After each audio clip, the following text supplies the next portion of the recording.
You're listening to the Experiencing God Day by Day podcast, brought to you by Blackaby Ministries International.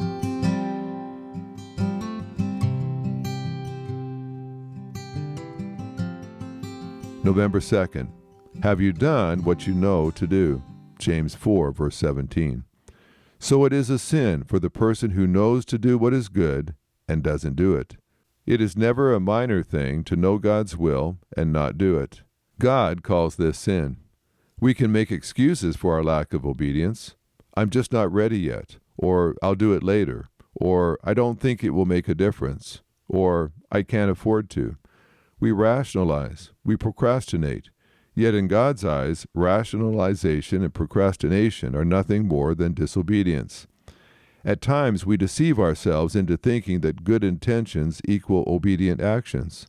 They do not. A good intention without corresponding activity is disobedience. When we encounter God and He gives us a direction, it is not enough to write down the date in our spiritual journal or even to tell our friends in church of our decision. God's call is not to make a decision, but to obey. Deciding to obey is not equal to obeying. Matthew 21, verses 28 to 31. Loudly affirming the necessity of obedience is not the same as obeying. Luke 6, verse 46. Making commitments, even publicly, is not the same as obeying our Lord. Substituting our own good works is not the same as obeying. God told King Saul to wait until the prophet Samuel arrived.